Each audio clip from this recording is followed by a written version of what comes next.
भविष्य में आने वाली एक ऐसी प्रलय जिसने पूरी पृथ्वी को बर्बाद करके रख दिया। फिर आखिरी बचे कुछ लोग एक ऐसी टाइम मशीन बना लेते हैं जिससे कि वे पास्ट में टाइम ट्रेवल कर भविष्य को ही बदल सकते थे।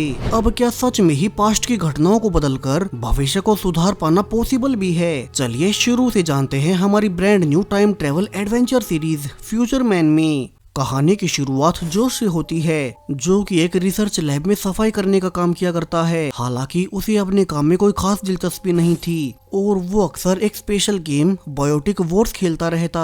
दरअसल इस गेम की कहानी साल 2160 में सेट है, जब इंसानी प्रजाति लगभग खत्म होने के कगार पर थी। एक बायोटिक नाम की कंपनी ने एक ऐसा वायरस बना लिया जिसने पूरी दुनिया ही तबाह कर दी। उससे पृथ्वी के ज्यादातर इंसान खत्म हो गए और अब थोड़े बहुत इंसानों का एक छोटा सा ग्रुप बचा है जो कि इन बायोटिक से लड़कर इंसानों को बचाना चाहते हैं। अब इस गेम को आज तक कोई कंप्लीट नहीं कर सका, तो इसलिए जोश अपने फ्री टाइम में अक्सर इसे ही खेलता रहता। वहीं जोश इसके अलावा अपनी रियल लाइफ में कभी कुछ खास नहीं कर सका। वो अभी एक साइंस लैब में सिर्फ सफाई करने का काम करता है। यहीं एक जेरी नाम के एम्प्लॉय उसे बहुत पसंद भी थी, मगर वो उसे कभी प्रपोज नहीं कर सका क्योंकि उसे डर था कि जेरी जो कि एक वैज्ञानिक है, वो उस जैसे जेनेटर से रिलेशनशिप क्यों ही रखेगी भला। वही हमेशा की तरह आज भी जब कमीलो नाम का एक दूसरा वैज्ञानिक जोश का मजाक उड़ा ही रहा था, तभी इस पूरी लैब का ओनर डॉक्टर क्रोनिश बीच में आकर जोश को बचा लेता है। उसने कहा कि कोई भी काम छोटा नहीं होता और उसकी लैब में आगे से कभी कोई जोश के साथ गलत बिहेव ना करे। अब डॉक्टर क्रोनिश ने जोश को रिवील किया कि असल में उसके चेहरे पर जो निशान बने हैं ये हर्पीस नाम की एक बीमारी के हैं। ये बीमारी उसे साल 1969 में मून लैंडिंग वाली रात को लगी थी, जब वो अपनी जवानी में एक अनजान लड़की के साथ सो गया और उसी से उसे ये बीमारी लग गई। और तभी से डॉक्टर क्रोनिश ने अपनी इसी बीमारी का इलाज ढूंढने के लिए ये रिसर्च लैब शुरू की थी और अब तो वो अपने एक्सपेरिमेंट्स को और तेजी से आगे बढ़ाएंगे। अब जोश घर वापस आने के बाद भी वही गेम खेलना जारी रखता है और सरप्राइजिंगली आज उसने कई महीनों के बाद इस डिफिकल्ट गेम के विलन को हराकर गेम कंप्लीट कर ही दिया। उसे यकीन नहीं होता कि वो फाइनली जीत चुका है। उसे इस गेम की मेन कैरेक्टर टाइगर बहुत पसंद थी, तो जोश अब जीतने के बाद उसे ही इमेजिन करने लगा। लेकिन तभी सरप्राइजिंगली अब रियलिटी में ग्लिच होते हुए वही गेम की कैरेक्टर टाइगर एक और दूसरे मेंबर वुल्फ के साथ रियल में ही जोश के सामने आ गए।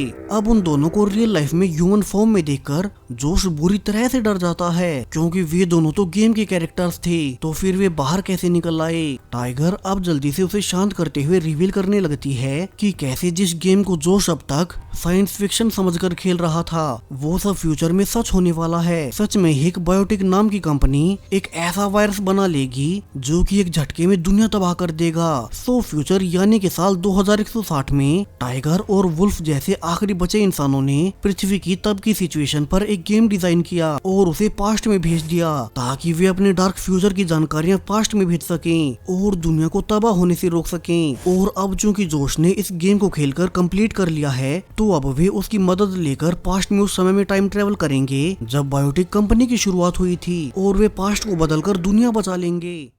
हालांकि अब शुरू में जोश को उनकी बातों का भरोसा नहीं होता, लेकिन तभी टाइगर अपने पास से एक टाइम मशीन निकालती है और वे दोनों जोश के साथ टाइम ट्रेवल करते हुए पूरे 48 साल पास्ट में आ गए। अब जोश ने देखा कि उसका रूम भी पूरी तरह से बदल चुका है। तभी उसने बाहर निकलकर देखा कि अब उसके पिता जो कि जवान हैं, उन्हें उसके ग्रैंड पेरेंट्स डांट रहे थे कि वो ज्यादा पार्टी न करे। हालांकि वे तीनों अब जोश को देख उसे चोर समझने लगते हैं और उन्होंने उस पर अटैक कर दिया।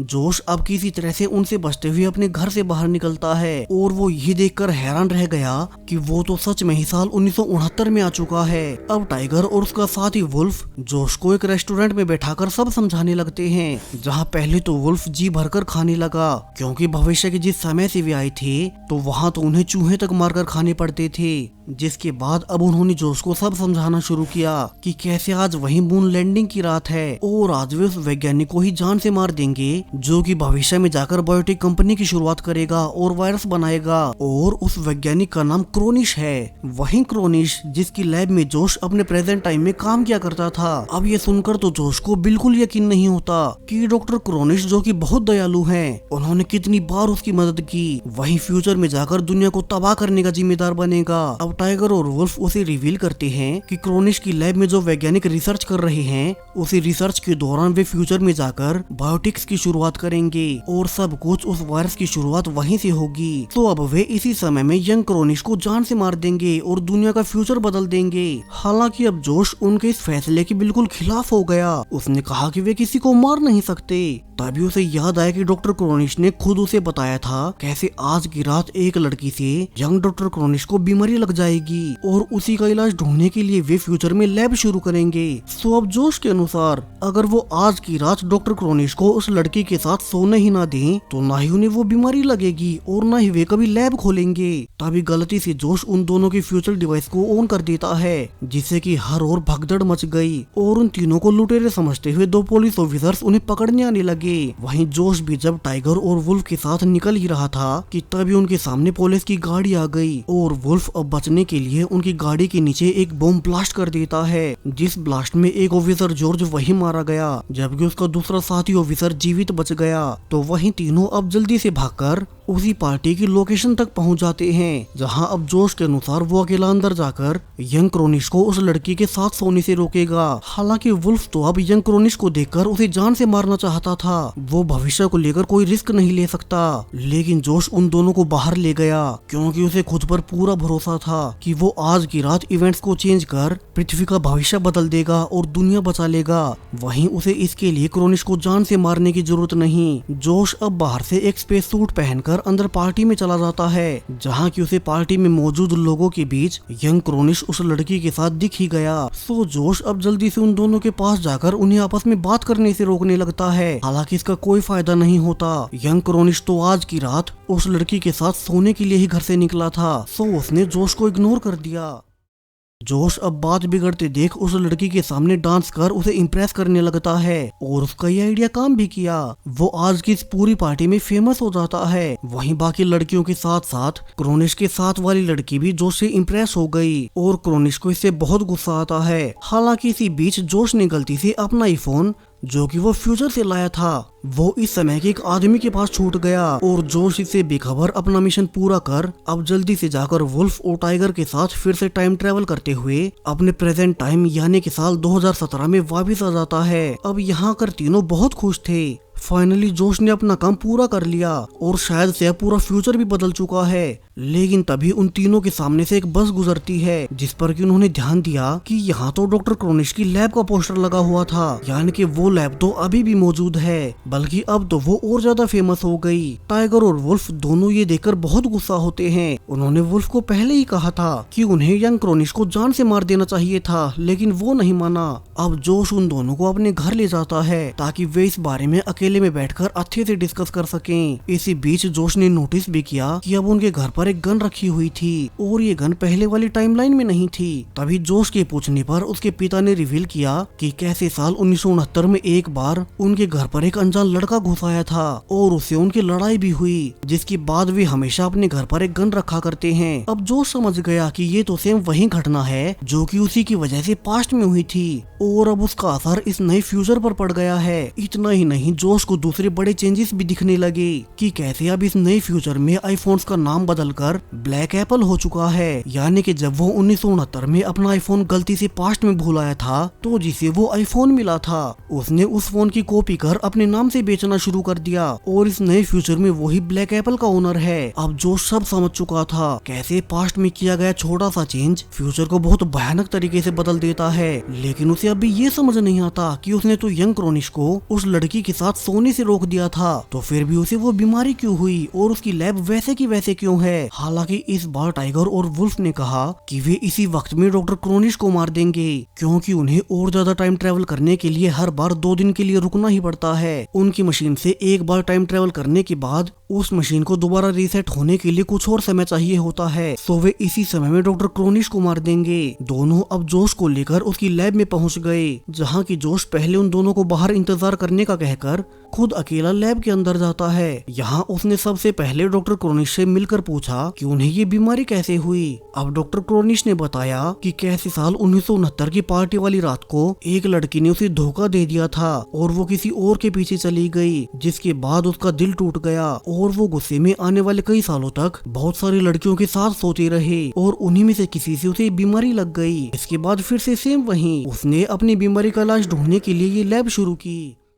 अब जोश जानता था कि बाहर खड़े टाइगर और वुल्फ डॉक्टर क्रोनिश को देखते ही मार देंगे, तो वो डॉक्टर को यहीं छुपने को कहता है। ये कहकर कि उसने बाहर कुछ खतरनाक लोगों को देखा था और वो भी बाहर ना निकले।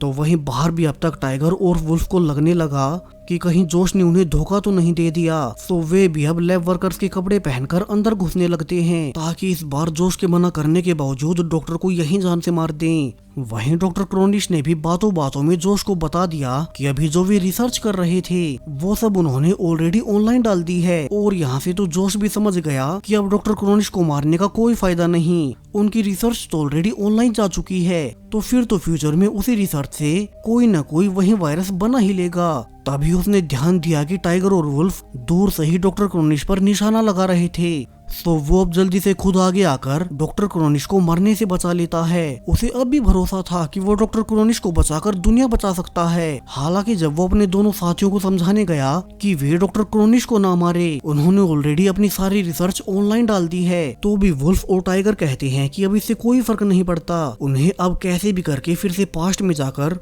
डॉक्टर क्रोनिश को पैदा होते ही मारना होगा, क्योंकि उस वायरस की रिसर्च की शुरुआत डॉक्टर क्रोनिश से ही होती है। तो बिना उन्हें मारे वे दुनिया नहीं बचा सकते। हालांकि अब इस बार तो जोश को भी लगा कि उसे सिर्फ एक आदमी के लिए पूरी दुनिया की फ्यूचर को खतरे में नहीं डालना चाहिए, लेकिन अब उन्हें सबसे पहले ये पता करना था कि डॉक्टर क्रोनिश किस जगह पर किस समय पर पैदा हुए थे, ताकि वे ठीक उसी समय में उसी जगह पर जा सकें और उन्हें बचपन में ही मार सकें। अब जोश चूंकि डॉक्टर क्रोनिश को अच्छे से जानता है, तो वो ही अकेले में उनसे पता करने गया कि वे कहाँ और कब पैदा हुए थे। हालांकि आज डॉक्टर क्रोनिश बहुत नशे में थे और वे जोश को बताने लगे कैसे वे अपनी जवानी के दिनों में अपनी शादी के बावजूद किसी लेस्ली से प्यार किया करते थे, मगर वे कभी लेस्ली के बारे में अपनी पत्नी को बता नहीं सके। डॉक्टर जोश को आगे एक बोट की फोटो भी दिखाता है कि कैसे साल 1989 की एक रात वो लेस्ली के साथ इस बोट में बैठकर हमेशा के लिए भागने वाले थे, मगर उस रात उनमें वो हिम्मत ही नहीं हुई। अब यहाँ से जोश फाइनली डॉक्टर क्रोनिश से उनकी डेट ऑफ बर्थ पूछ ही लेता है। अब उसे पता चल गया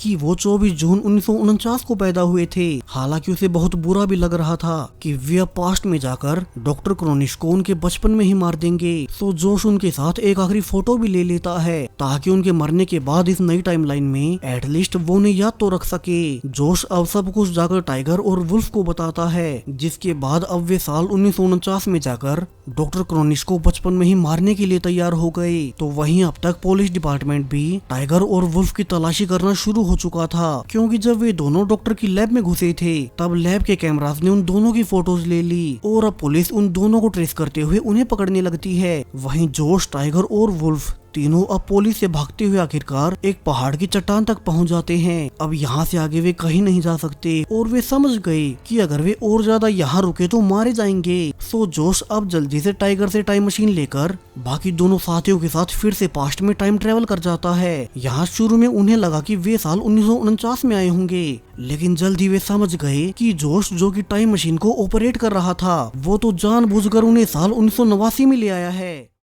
वहीं अब उनके टाइम मशीन के रीसेट होने में 2 और दिन लगेंगे। वे इसके पहले फिर से टाइम ट्रेवल भी नहीं कर सकते। अब टाइगर और वुल्फ दोनों जोश पर बहुत गुस्सा थे, लेकिन जोश ने उन्हें समझाया कि उसे छोटे क्रोनिश को मारना सही नहीं लग रहा था, इसलिए उसने ऐसा कर दिया। जोश ने आगे बताया कि इस बार उसके पास एक दूसरा प्लान है। उसे डॉक्टर ने खुद बताया था कि वो शादी के बाद भी लेस्ली नाम की एक दूसरी लड़की से प्यार करता था और अगर वो आज के दिन उन दोनों को मिलवा दे तो डॉक्टर क्रोनिश उस लड़की के साथ हमेशा के लिए अमेरिका छोड़ देंगे। अब जोश के अनुसार आज वो खुद जाकर क्रोनिश की पत्नी को उसके लेस्ली से अफेयर के बारे में बताएगा, जिसके बाद क्रोनिश अपनी पत्नी को छोड़कर लेस्ली के साथ हमेशा के लिए चले जाएंगे। और फिर ना ही वो लैब बनेगी और ना ही फ्यूचर में पृथ्वी तबाह ही होगी। अब टाइगर तो वैसे ही कुछ नहीं कर सकती, टाइम ट्रेवल डिवाइस भी अभी रिसेट नहीं हुआ था, सो उसे ना चाहते हुए भी जोश की बात माननी ही पड़ती है। वही वुल्फ तो अब इस समय में आकर बहुत खुश हुआ और उसने फैसला कर लिया कि अब से वो फ्यूचर की चिंता नहीं करेगा, उसे भला फ्यूचर में जाने की अब कोई जरूरत ही नहीं। सो अब उसने तय किया कि वो अपने मिशन को यहीं पर छोड़कर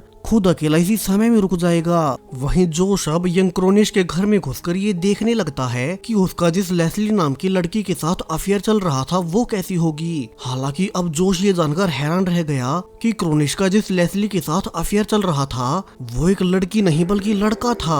हालांकि जोश का प्लान अब भी नहीं बदलता और वो ये सारी बातें क्रोनिश की पत्नी को बता देता है ताकि वो उसे छोड़कर चली जाए। तो वहीं दूसरी ओर टाइगर वुल्फ को बना रही थी कि वो अपना मिशन न भूले, अगर वे कामयाब नहीं हो पाए तो उनके साथियों का क्या होगा। लेकिन अब वुल्फ ने कहा कि अब से वो सिर्फ अपने बारे में ही सोचेगा और वो यहीं इसी समय में रुकना चाहता है। तो वहीं दूसरी ओर अब जोश गुस्से में एक गन के साथ यंग क्रोनिश के पास गया और वो उसे गन पॉइंट पर उसी बोट के पास ले जाता है जहां भविष्य में उसने उसके भागने की बात कही थी। अब इस टाइम के क्रोनिश को कुछ समझ नहीं आता कि ये अनजान आदमी भला उसे अमेरिका से बाहर क्यों भेजना चाहता है, जिसके बाद अब जोश ने फाइनली उसे सारी सच्चाई बता ही दी। कैसे असल में वो साल 2017 से टाइम ट्रेवल कर इस समय में आया है ताकि क्रोनिश को एक रिसर्च लैब खोलने से रोक सके, क्योंकि उसी की लैब में भविष्य में एक ऐसा वायरस बनाया जाएगा जो कि आने वाले समय में पूरी दुनिया को तबाह कर देगा। हालांकि अब जब यंग क्रोनिश को उसकी बातों का भरोसा नहीं होता तो जोश ने उसे भविष्य की वही फोटो दिखाई जिसमें कि वो ओल्ड क्रोनिश के साथ था। जोश ने यहाँ से उसे अपना सारा टाइम ट्रेवल और पूरा मिशन समझाते हुए रिवील कर दिया कि अगर उसने उनकी बात नहीं मानी तो उसके बाकी के दो साथी जो कि और फ्यूचर से आए थे वे उसे जान से मार देंगे और वो तो बस उनकी जान बचाना चाहता है। अब क्रोनिश ने सब कुछ जानने के बाद जोश को थैंक्स बोला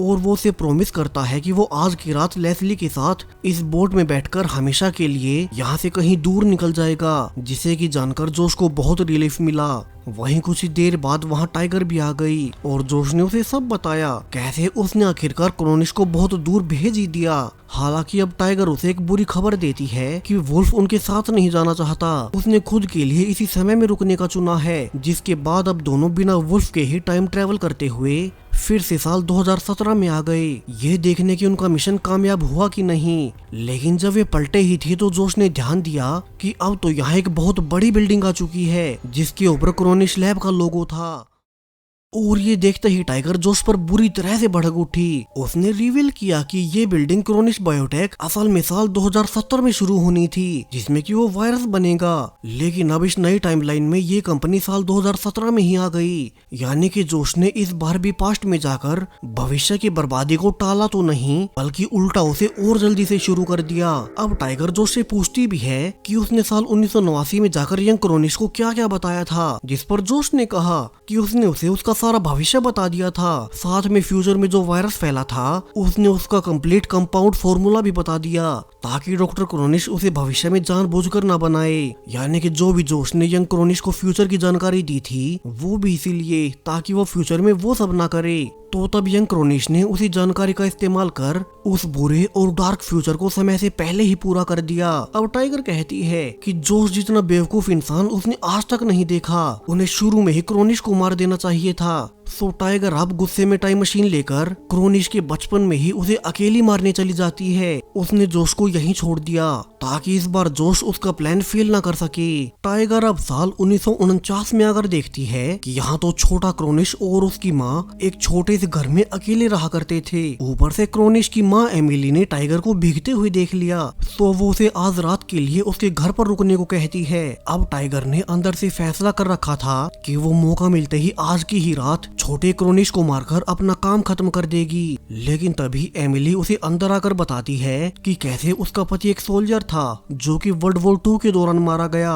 उसी की मौत के बाद एक क्रोनिश ही है जो कि उसकी आखिरी निशानी उसके पास बची है। जिसके बाद अब सब कुछ बताकर एमिली छोटे क्रोनिश को टाइगर को ही संभालने को कहकर खुद किचन में उसके लिए खाना लेने चली गई। अब टाइगर को अंदर से बहुत बुरा लगा कि एमिली के साथ लाइफ ने कितना गलत किया है, ये बेबी उसकी आखिरी खुशी है और अगर उसने इसे भी मार दिया तो उसका क्या होगा। तो अब टाइगर फैसला करती है कि वो 1 या 2 दिन के बाद इस बेबी को मारेगी। लेकिन अब धीरे धीरे ऐसे ही पूरा 1 साल बीत गया। टाइगर उसी रात के बाद से यहीं रहने लगी और अब तो वो एमिली के साथ मिलकर बेबी क्रोनिश की देखभाल भी करती है। पिछले 1 साल में टाइगर को बहुत से मौके मिले जब वो बेबी क्रोनिश को मारकर आसानी से फ्यूचर में भाग सकती थी, मगर हमेशा एमिली के बारे में सोचकर उसके हाथ रुक जाते और इसी तरह अब 2 साल और बीत जाते हैं। यानी कि अब टाइगर को इसी समय में रहते हुए पूरे 3 साल बीत गए, लेकिन वो अभी तक भी छोटे क्रोनिश को नहीं मार सकी। कि तभी एक दिन एमिली आकर उसे बताती है कि अब वो फाइनली दूसरी शादी करने जा रही है। उसकी लाइफ एक बार फिर से खुशहाल हो गई और वो आज क्रोनिश को लेकर अपने दूसरे घर चली जाएगी। अब ये जानकर टाइगर बहुत खुश हुई कि एमिली फिर से शादी कर रही है। तभी एमिली उसे भी कहती है कि वो भी अपने साथी वुल्फ को ढूंढकर उसके पास चली जाए, जिसके बारे में टाइगर उसे पिछले 3 सालों से बातें किया करती थी। वहीं टाइगर के मन में कुछ और ही चल रहा था। वो आज ही छोटे क्रोनिश को खत्म कर देगी। वैसे भी अब चूंकि एमिली दूसरी शादी कर रही है तो फिर तो उसे और बच्चे पैदा हो जाएंगे। लेकिन अब पिछले 3 साल से खुद क्रोनिश को पालने के बाद टाइगर उसे अपने हाथों से कुछ नहीं कर सकी और वो फाइनली 3 साल के बाद फिर से टाइम ट्रेवल करते हुए साल 2017 में वापस आ जाती है। लेकिन तभी उसे यहाँ आकर पता चला कि उसका साथी वुल्फ जो कि साल 1989 में रुक गया था, अब इस टाइमलाइन की हिस्ट्री में उसकी मौत वहाँ रहने के 4 साल बाद यानी कि साल 1993 में हो गई। तभी टाइगर को पता चला कि कैसे वुल्फ ने मरने से पहले उसके लिए एक आखिरी रिकॉर्डिंग छोड़ी थी। उसने बताया कि कैसे वो शुरू में उस समय में रुककर बहुत खुश था। उसने वहाँ एक रेस्टोरेंट भी खोल लिया और वो बहुत फेमस हो गया। लेकिन कुछ ही सालों के बाद उसे एहसास होने लगा कि उसने टाइगर और जोश को छोड़कर अपने मिशन को अधूरा छोड़कर बहुत बड़ी गलती कर दी। वहीं तब तो उसके पास टाइम मशीन भी नहीं बची थी, क्योंकि टाइम मशीन तो टाइगर और जोश लेकर फ्यूचर में चले गए। सो वो धीरे धीरे समय के साथ अपने गिल्ट में डूबता गया और उसने फाइनली साल 1993 में आकर खुद की जान लेने का फैसला किया। लेकिन जब वो अपना कन्फेशन रिकॉर्ड कर ही रहा था कि उसे एक बूढ़ा पुलिस ऑफिसर अरेस्ट करने आ जाता है। दरअसल ये पुलिस ऑफिसर वही स्कार है जिसके की साथी को वुल्फ ने अपनी पहली समय यात्रा के दौरान मार दिया था। उसे अब किसी तरह से इस समय में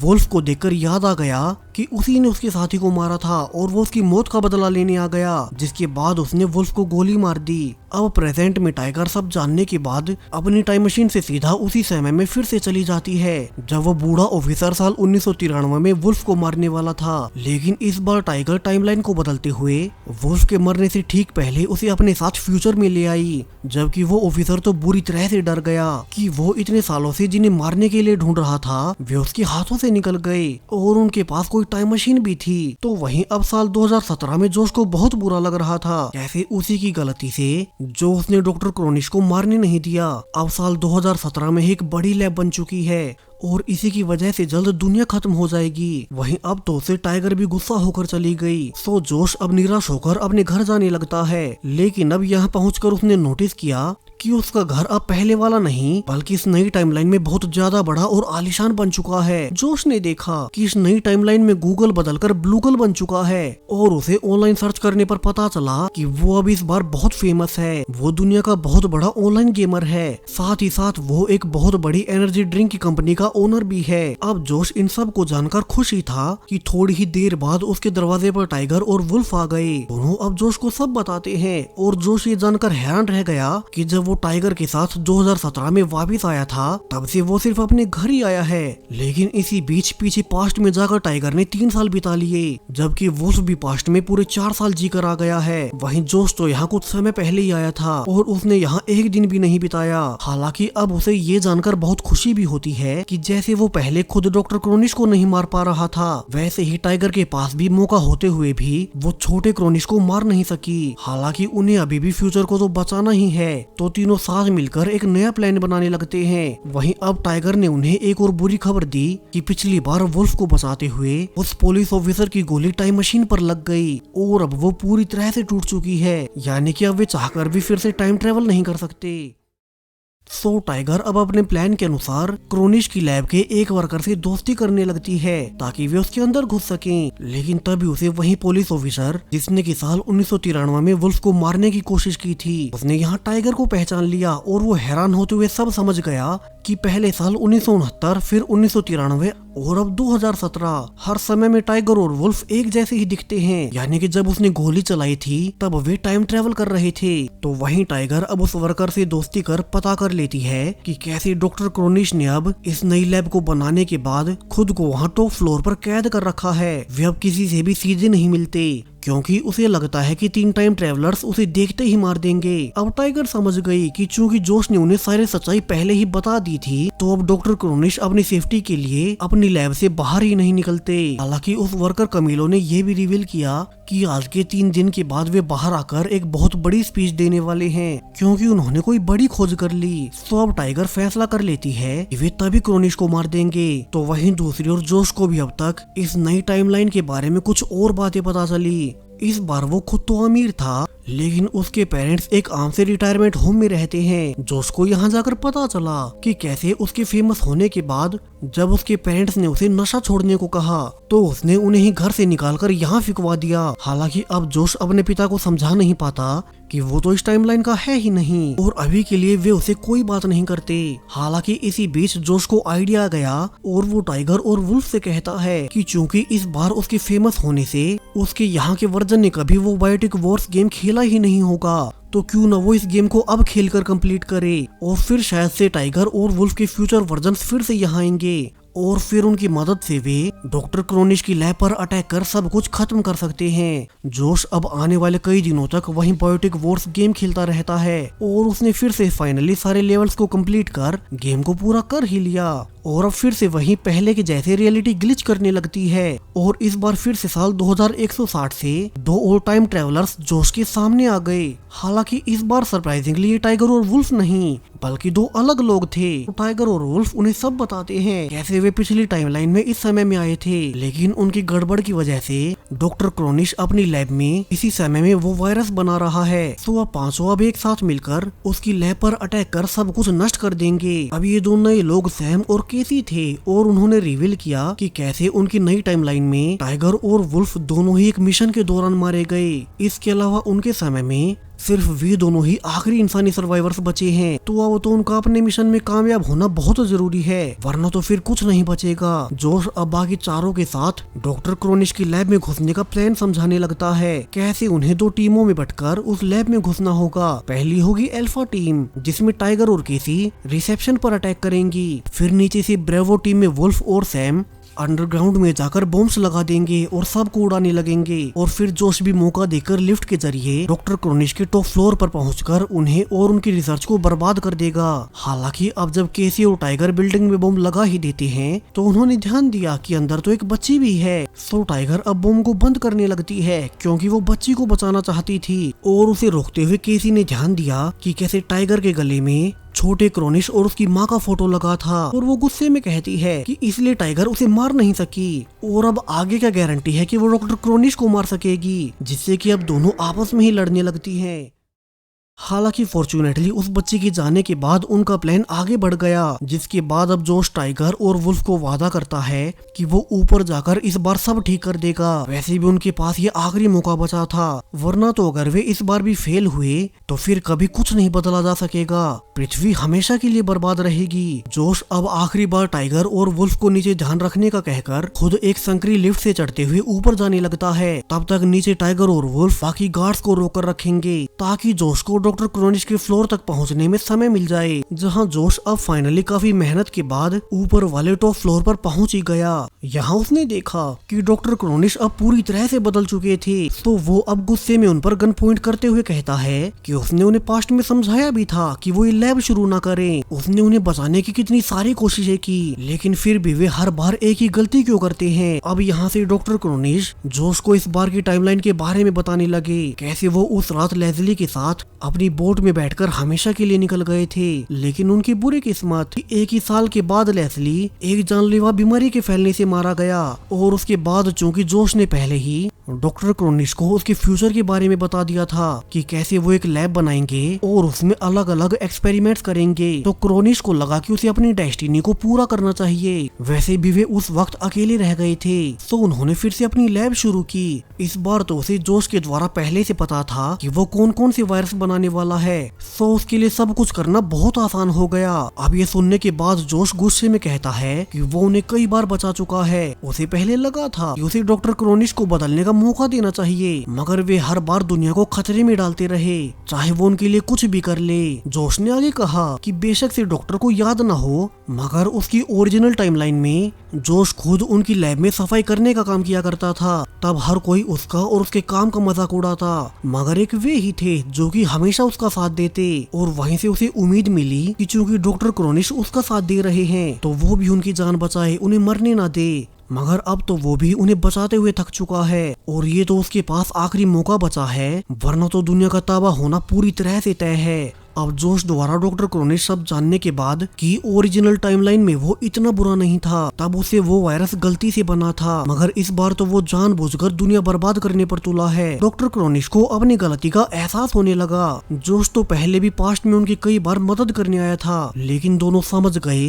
कि डॉक्टर क्रोनिश के जिंदा होते हुए दुनिया कभी नहीं बच सकती। तो इस बार डॉक्टर क्रोनिश खुद से ही फैसला कर लेते हैं कि वो खुद को और अपनी सारी रिसर्च को यहीं तबाह कर देंगे। वो अब पहले जोश को थैंक्स बोलता है जो उसने उसकी जान बचाने के लिए इतनी कोशिश की, और इसके बाद डॉक्टर क्रोनिश ने अब खुद को एक उसी वायरस वाला इंजेक्शन लगा लिया जिससे कि वे बहुत जल्द मारे जाएंगे। जबकि जोश ने भी जल्दी से उनके ऑफिस में बॉम्ब लगा दिए ताकि इस वायरस की सारी इंफॉर्मेशन डॉक्टर क्रोनिश के साथ यहीं खत्म हो जाए। आज के बाद से इस वायरस के बारे में कभी कोई जान नहीं पाएगा। वहीं नीचे टाइगर और वुल्फ भी समझ गए कि जोश ने अपना काम पूरा कर दिया है और वे ब्लास्ट होने से ठीक पहले टाइम ट्रेवल कर अपने फ्यूचर में यानी के साल 2160 में वापस चले गए। तो वहीं जोश भी फाइनली सब कुछ तबाह कर सेफली बाहर निकल ही आता है। उसने फाइनली दुनिया को बचा ही लिया। अब कभी कोई वायरस नहीं बनेगा और न ही दुनिया तबाह होगी। ऊपर से एक और अच्छी बात कि इस नई टाइमलाइन में वो बहुत अमीर है। वहीं जोश ने अपने पेरेंट्स को भी मना लिया और अब वे साथ मिलकर हमेशा बहुत खुश रहेंगे। और इसी हैप्पी एंडिंग के साथ ये पूरी ही सीरीज यहीं पर खत्म हो जाती है। तो ये कंप्लीट सीरीज आपको कैसी लगी? साथ ही अगर आप ऐसी ही एक और सीरीज देखना चाहते हैं तो स्क्रीन पर दिखाई दे रही वीडियो पर क्लिक करें। Thank you.